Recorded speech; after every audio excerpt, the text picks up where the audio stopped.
Welcome back to another episode of Frugal Hannah.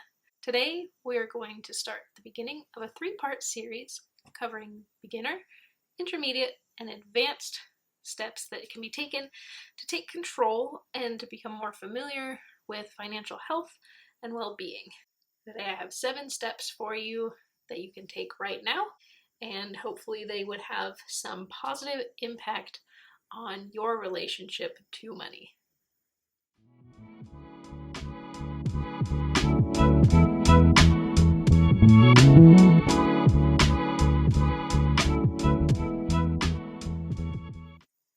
For step number 1, you can begin the very basis by monitoring your cash flow.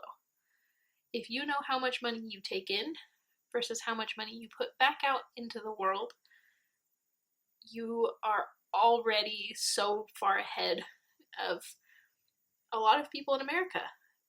You know how sometimes your paycheck comes in and the next thing you know, you have 5 days until your next payday, but all of that money from your paycheck is gone and you don't even know where it went? You don't have to be a person that does that. That doesn't have to be your reality. Instead, you can begin, and it's really easy, just watching. There's no budgets, there's no shame attached, just knowledge. I personally like to use the app Mint by Intuit. It's touted all over the internet by financial people, and it's got encrypted information, whatever, but you connect all of your electronic money to the app, and it creates a log of where all of your money goes. It can show you your cash flow, whether it's positive or negative at the end of the month. You can keep track of your bills, your expenses. You can put everything that you want to into Mint. But I recommend for your first step to just be familiar with your money. How much comes in? How much goes out? What are you spending it on? If you have less money at the end of the month than you started with, why is that happening? If you have more, what can be done? Monitor your cash flow. Step number 1, the most basic and arguably the most important part of your financial life for you to have control over. Your second step rides very quickly off of your first step. Once you know where your money is going, it's very easy to identify places your money goes that you don't have any use for. The second step you can take would be cancel any unused subscriptions that you are still paying for. When I began monitoring my cash flow, I noticed 3 subscription services I was not paying for. I had a gym membership that I was no longer using, I had a Hulu subscription I no longer used, and I had a Amazon Prime subscription. I might have been getting the student discount, but a discount on a service you're not using is still more expensive than you need to be paying, if the bottom line is you don't need to spend your money on it. By canceling my subscriptions, I saved myself $90 a month.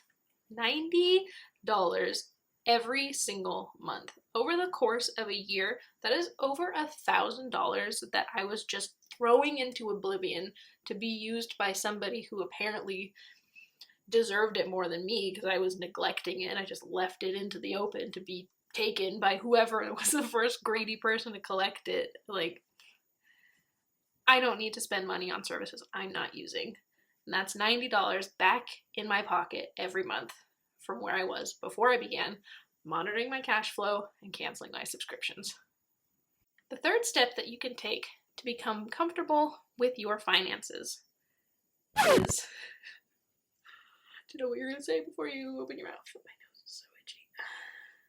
The third step you can take to improve your financial health and be more comfortable with your finances is to be honest and transparent about your goals with the people around you.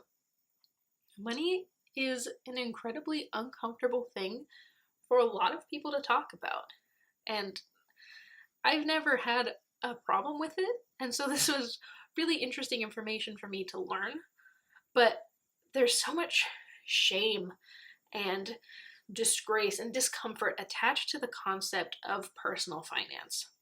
That doesn't need to be the case. There is no law against telling people how much money you make. Companies don't want you to for a number of unethical reasons. But you have the right to be honest and open about your financial situation, and doing so can improve your life significantly. When you tell the people that are close to you in your life, hey, I can't afford to go to dinner today. I would love to spend time with you, but maybe we could do it in a cheaper way. I want to save up for a down payment for a house. Let's buy each a bottle of that sparkling wine that we love, and we'll make our own mimosas at home. We'll cook dinner, learn how to make your own food at home, and that's compounding a lot of steps on top of each other. But being honest with people about how your life is going is good for your brain. It's healthy, it's more comfortable, and it's better for your wallet. The fourth step you can take to improve your financial well-being is to start an emergency fund. Have an account open that is separate from your checking account that you can put your money into. A little bit of money every month, or whenever your paycheck comes in every 2 weeks, every week, whenever you get money.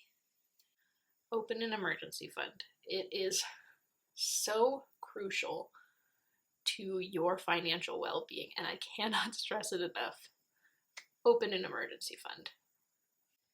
The fifth step that you can take to improve your financial health and well-being is to join a Buy Nothing group. BUY Nothing group. This is exactly what the name implies. It's a group on Facebook, usually in your local area, in your neighborhood, of neighbors who, rather than donate their things to Goodwill, they offer it up to their community beforehand, because as the donating party, they're not receiving any financial gain anyway. But some people get a lot of encouragement. They feel good when they donate, and they can see the effects, the impact of their gift on somebody else. I highly recommend you search for a Buy Nothing group in your area.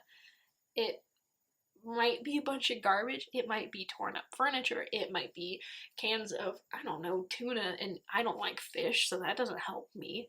But I've gotten a couple of random things. I like to dye my hair. It is not this color, I wish it was. I like to dye my hair, so I got a box of gloves. I got free flour and sugar as I got into baking over the winter. Like, the things that pop up are so unique and random, but they're free. And when you are already in a precarious financial situation, nothing is better than getting something that you need for free. A lot of these groups you can put up the asks, the things that you need, and those needs oftentimes can be met, and you can contribute to your neighbors as well. It's a really wonderful, healthy, positive, empowering community. At least my group is. I can't speak for all groups, and this isn't always the case. That's my disclaimer. Gotta love it. Join a Buy Nothing group.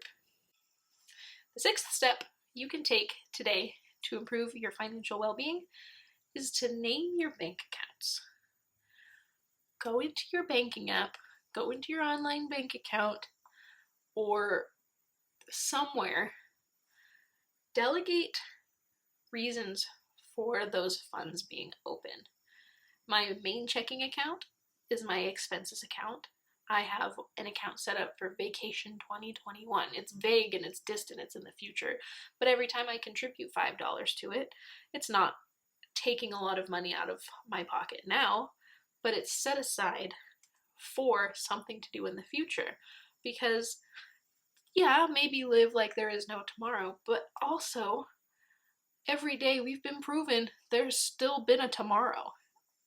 It's unwise to not plan for your future, especially financially, because finances can be so fickle. Rename your bank accounts, and you might discover a new fire inside of yourself to use your bank accounts to your advantage. And there's no shame in opening more than one. For a while, I had bank accounts, literally 5 different bank accounts, which is ridiculous. I'm never doing that again. It was too many accounts. But that's the idea. Diversify your funds. Give them places to go. Give them a purpose. Give your dollars a purpose, and they will mean more to you. And you might treat them with more respect, and by extension, yourself, because the money you earn is your money. Rename your bank accounts. I'm getting off track. It's something you can do today. Something quick, something easy. Rename your bank accounts. The 7th financial step you can take to improve your overall financial health and well-being: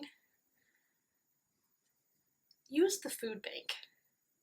If you don't make money, or if you don't make enough money, if you're struggling to put food on the table, the food bank exists for a reason.